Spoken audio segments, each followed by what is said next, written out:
ఎన్నో సంవత్సరాలుగా ఇఫ్తార్ ఇస్తుంటే మనం ఏం చేయాలి?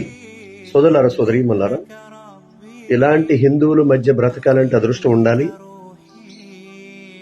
ఇలాంటి హిందువుల మధ్య బ్రతుకుతూ చనిపోవడానికి కూడా అదృష్టం ఉండాలి. ఈ హిందీలో ఉన్నటువంటి వీడియో మీకు అర్థం కదని తెలుగులో చెప్తున్నాను మీకు. नमस्ते, अस्सलाम वालेकुम, जय श्री राम, सत श्री अकाल।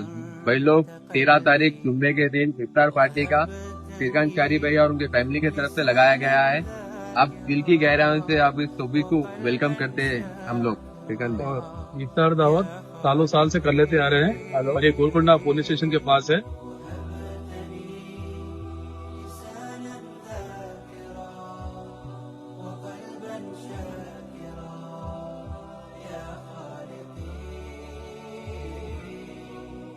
إنني سعيد عشت من جديد لفعل ما أريد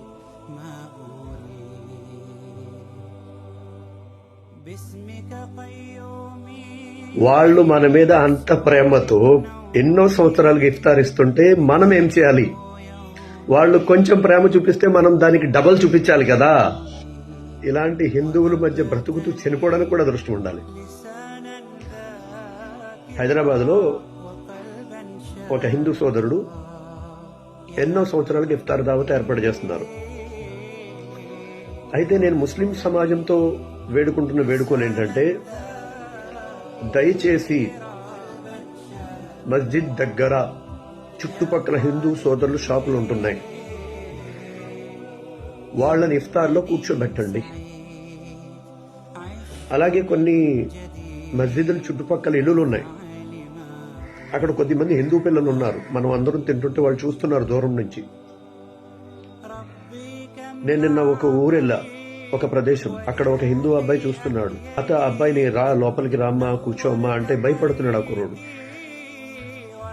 అది దూరం చేయండి. నా హృదయపూర్వకంగా వినయపూర్వకంగా మీకు ఇది రిక్వెస్ట్. దయచేసి అర్థం చేసుకోండి. పాజిటివ్ అనేది ఎక్కువగా మనం పెంచాలి. పాజిటివ్ ఆలోచనల ద్వారానే మనం మనశ్శాంతిగా ఉంటాం, మన చుట్టుపక్కల వాళ్ళు కూడా మనశ్శాంతిగా ఉంటారు. Thank you.